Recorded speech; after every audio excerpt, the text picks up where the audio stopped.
வணக்கம். இன்றைக்கி நம்ம பார்க்க போகிற சமையல் ஒரு அருமையான கருப்பு கவுனி அரிசியும் உளுந்தும் வச்சு சூப்பரான களி எப்படி செய்யலாங்கிறத பார்க்கலாம். கவுனி அரிசியும் உளுந்தும் வச்சு களி செஞ்சு சாப்பிட்டிங்கன்னா உடம்புக்கு நல்ல ஆரோக்கியமாக இருக்கும், நல்ல எதிர்ப்பு சக்தி கிடைக்கும். சின்னவங்கலேருந்து பெரியவங்க வரைக்கும் தாராளமாக எடுத்துக்கலாம். நல்ல டேஸ்ட்டாக இருக்கும்.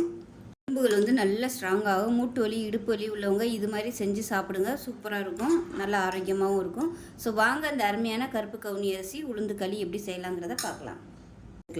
இதில் பார்த்தீங்கன்னா 1/4 கிலோ அளவுக்கு கருப்பு கவுனி அரிசி எடுத்திருக்கேன். நல்லா கழுவிட்டு ஊற வைக்கணும்னு அவசியம் இல்லை. கழுவிட்டு நல்லா ஈரம் இல்லாமல் நல்லா காய விட்டு எடுத்திருக்கேன். நிழல்லே காய விட்டு எடுத்திருக்கேன், வெயிலெல்லாம் வைக்கலை. இப்போ இதை நல்லா வறுத்துக்கலாம். அரிசி நல்லா பொரிஞ்சு வரணும். வெயிலில் வைக்க வேணாம், நிழல்லே வச்சுக்கோங்க. வெயிலில் வச்சோம்னா அதில் உள்ள சத்துக்கள்லாம் போயிடும். அதனால் நிழல் காய்ச்சலாகவே நல்லா கழுவிட்டு காய விட்டு எடுத்துக்கலாம். தண்ணி வடியவும் துணியில் போட்டிங்கன்னா நல்லா காஞ்சிருக்கும். இப்போ பாருங்கள், அரிசி நல்லா வறுபட்டுருச்சு. வறுபட்டு நல்லா படபடன்னு வெடிக்குது பாருங்கள். இந்த ஸ்டேஜ் வரைக்கும் நல்லா அரிசியை வறுக்கணும். அப்போ தான் அதில் உள்ள வலுவலுப்பு தன்மை போகும். அதனால் நல்லா வறுக்கணும். இப்போ இதை வேறு பிளேட்டுக்கு மாற்றிக்கலாம்.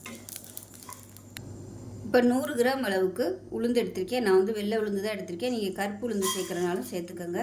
இப்போ இதுவும் நல்லா கழுவிட்டு தண்ணி இல்லாமல் நல்லா காய விட்டு எடுத்து வச்சுருக்கிறேன். இதை நல்லா செவக்க வறுத்துக்கலாம். உளுந்து நல்லா செவந்து வந்துருச்சு. இதை வேறு பிளேட்டுக்கு மாற்றிக்கலாம். இப்போ இது நல்லா ஆறட்டும். ஆறினதுக்கப்புறம் பார்க்கலாம். இப்போ நல்லா ஆறிடுச்சு. இதில் 1 டீஸ்பூன் போல் சுக்குத்தூள் சேர்த்துக்கலாம். நான் தூளை வச்சுருக்கனால இதில் சேர்த்துருக்கேன். உங்கள்கிட்ட முழுசாக இருந்துச்சுன்னா வறுத்துக்கோங்க. விரல் நீள சைஸுக்கு சுக்கு நல்லா தட்டிட்டு கடாயில் போட்டு வறுத்துட்டு இதோடு சேர்த்துக்கோங்க. அதே மாதிரி 2 ஏலக்காயும் லேசாக வறுத்துட்டு சேர்த்துக்கோங்க. இது ஏற்கனவே வறுத்தது. இப்போ இதை மிக்சி ஜாரில் போட்டு நல்லா குறன்னு அரைச்சிக்கணும். அதாவது ரொம்பவும் நைஸாக இல்லாமல் ரொம்பவும் திரியாக இல்லாமல் ஒரு ரவை பதத்துக்கு அரைச்சிட்டு பார்க்கலாம். இப்போ பொடி அரைச்சிட்டு வந்தாச்சு பாருங்கள். ரொம்பவும் நைஸாக இல்லை, ஆனால் அதே சமயம் கொஞ்சம் நெருன்னு இருக்குது. அந்த மாதிரி அரைச்சி எடுத்துக்கணும். இப்போ நல்லா ஆற விட்டு ஒரு டப்பாவில் ஸ்டோர் பண்ணி வச்சிங்கன்னா நமக்கு எப்பப்போ தேவையோ அப்போ நம்ம யூஸ் பண்ணிக்கலாம். இப்போ ஒரு பவுல் எடுத்துக்கலாம். இதில் நம்ம அரைச்ச பொடியிலேருந்து 1 கப் அளவுக்கு ஏதாவது ஒரு கப்பு அளந்து எடுத்துக்கோங்க. நான் இந்த கப்பு எடுத்திருக்கேன். இதில் 1 கப்பு சேர்த்துக்கலாம். இப்போ எந்த கப்பில் எடுத்தோமோ அதே கப்பில் 3 கப் அளவுக்கு தண்ணி சேர்த்துக்கலாம். நான் இன்றைக்கி களியாக பண்ணுறதுனால 3 கப்பு போதும். இதுவே நீங்கள் கஞ்சியாக பண்ணுறதுனா ஒரு 5 கப் அளவுக்கு சேர்த்துக்கோங்க. இப்போ 3 கப்பு சேர்த்துட்டேன். இப்போ இது கரைச்சிக்கலாம். இப்போ இதை கட்டி இல்லாமல் கரைச்சிக்கலாம். கரைச்சிட்டு தான் நம்ம கேஸை ஆன் பண்ணி கொதிக்க விடணும். இப்படியே நம்ம கேஸில் டைரெக்டாக விட்டோம்னா டக்குன்னு கட்டி பிடிச்சிரும். அதனால் நல்லா கரைச்சி விட்டுட்டு கேஸ் ஆன் பண்ணிக்கலாம். இப்போது நான் வேறு ஒரு கடாய் வச்சுக்கிறேன். இப்போ கேஸ் ஆன் பண்ணிக்கலாம்.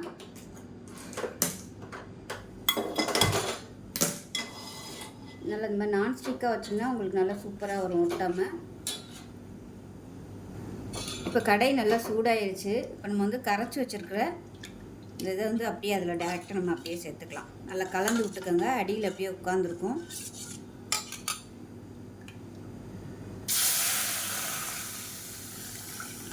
கலந்து விட்டுட்டு கைவிடாமல் கொஞ்சம் நேரம் கிளறிக்கிட்டே இருக்கலாம். டக்குன்னு கெட்டியாயிரும்.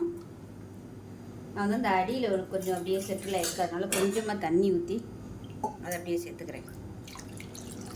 தண்ணி ரொம்ப ஊற்றலை, கொஞ்சம் தான் ஊற்றிருக்கேன். இது நல்லா அப்படியே சுருண்டு வரட்டும், வேகணும். கைவிடாமல் இது மாதிரி கிளறிக்கிட்டே இருங்க. இல்லைன்னா உங்களுக்கு அப்படியே கெட்டி ஆயிரும், அடியில் போய் செட்டில் ஆயிரும். அதனால் அப்படி கிளறிக்கிட்டே இருந்தீங்கன்னா தான் உங்களுக்கு ஒன்று சொன்னாப்பில் நல்லா உருண்டு வரும். இல்லைன்னா அங்கங்கே அப்படியே கட்டியாக இருக்கும். இப்போ பாருங்கள், நல்லா கொஞ்சம் கெட்டியாக ஆரம்பிச்சிருச்சு. இந்த ஸ்டேஜில் அடுப்பு நல்லா குறைச்சி வச்சுக்கலாம். குறைச்சி வச்சுட்டு மிதமான தீயில் நல்லா கிளறி கொடுத்துக்கிட்டே இருக்கணும். இப்போ பாருங்கள், ஓரளவுக்கு நல்லா அப்படியே சுருண்டு வந்துருச்சு பாருங்கள். இந்த ஸ்டேஜ் வரைக்கும் நல்லா மீடியமான ஃப்ளேமில் கிளறி விட்டுக்கோங்க. இப்போ நம்ம கருப்பட்டி பாகு சேர்த்துக்கலாம். அதாவது பாகு இல்லை, தண்ணியில் நான் கரைச்சி வச்சுருக்கேன். ரொம்பவும் தண்ணியாக இல்லாமல் ரொம்பவும் கெட்டியாக இல்லாமல் கரெக்டான பதத்துக்கு கரைச்சி வச்சுருக்கேன். பாகை எடுத்தோம்னா ரொம்ப கெட்டியாக போயிடும். நான் 1 கப் அளவுக்கு எடுத்திருக்கேன். இது உங்களோட ஸ்வீட்னஸ்க்கு தகுந்த மாதிரி நீங்கள் சேர்த்துக்கோங்க. இந்த மாதிரி பாகை எடுத்து வச்சிட்டோம்னா நம்ம களி கிண்டுறதுக்கு ரொம்ப ஈஸியாக இருக்கும். இல்லைன்னா அந்த டயத்தில் நம்ம உட்காந்து அதை தட்டிக்கிட்டு அதுக்கப்புறம் அதை வடிகட்டி சேர்க்குற மாதிரி இருக்கும். முன்னாடியே இந்த ப்ராசஸ் நம்ம செஞ்சு வச்சிட்டோம்னா ஃப்ரிட்ஜில் வச்சுக்கிட்டிங்கன்னா உங்களுக்கு ரொம்பவே ஈஸியாக இருக்கும் இந்த களி கிண்டுறது. இது நல்லா மிக்சிங் ஆகட்டும். ஸோ கருப்பட்டி சேர்த்திங்கன்னா தான் உங்களுக்கு நல்ல பலன் கிடைக்கும். முடியாத பட்சத்துக்கு நாட்டு சக்கரை வந்து சேர்த்துக்கோங்க. சேர்க்குறதா இருந்தால் இதே மாதிரி 1 கப் அளவுக்கு சேர்த்துக்கலாம். இப்போ 1 கப் அளவுக்கு நல்லெண்ணெய் சேர்த்துக்கலாம். கொஞ்சம் கொஞ்சமாக ஊற்றிக்கலாம், மொத்தத்தையும் ஊற்றிட வேணாம். இப்போ கிளறி விட்டுக்கலாம். ஸோ நெய் கலக்கிறதுனாலும் இதில் வந்து பாதி பாதி நெய்யும் நல்லெண்ணெயும் கலந்து கூட நீங்கள் செஞ்சுக்கலாம். நல்லாயிருக்கும். நெய் சேர்த்திங்கனாலும் நல்லாயிருக்கும். அதை நல்லா கிண்டி கொடுத்துக்கலாம். இது நல்லா கிளறி விட்டுட்டோம்னா இந்த எண்ணெய் எல்லாத்தையுமே உள்ளே இழுத்துக்கிறோம். அதுக்கப்புறமா அந்த எண்ணெய் ஃபுல்லாக வெளியே வந்துடும். அந்த ஸ்டேஜ் வரைக்கும் நல்லா கிளறணும்.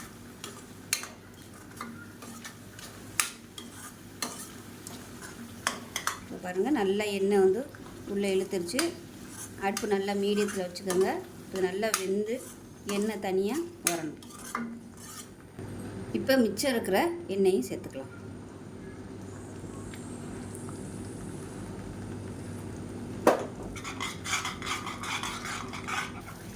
இப்போ பாருங்கள், நல்ல ஒரு அல்வா பதத்துக்கு வந்துருச்சு பாருங்கள். இப்படி மடித்தோம்னா மடிப்பு பதம் வரணும். விட்டிங்கன்னா அந்த ஓரம்லாம் வந்து அப்படியே எண்ணெய் கசியுது பாருங்கள். இதுதான் பதம். இந்த பதம் வர வரைக்கும் நல்லா கிளறி விட்டுட்டு, இது வந்து ஆப்ஷனல் தான். உங்களுக்கு அந்த நெய் ஃப்ளேவர் பிடிக்கும்னா சேர்த்துக்கலாம்.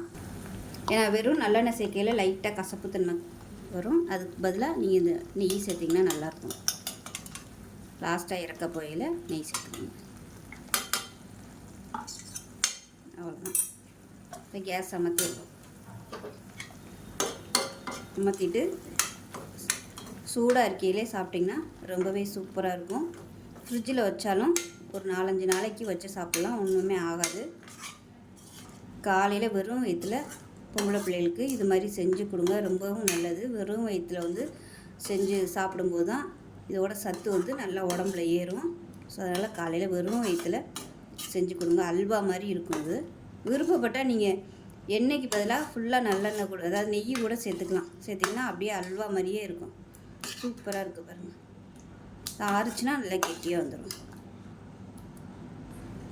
இப்போ நமக்கு அருமையான கவுனி அரிசி களி ரெடி ஆயிடுச்சு. ஆறுச்சுன்னா நல்லா இன்னும் கெட்டியாக வந்துடும். சூப்பராக இருக்கும். ஸோ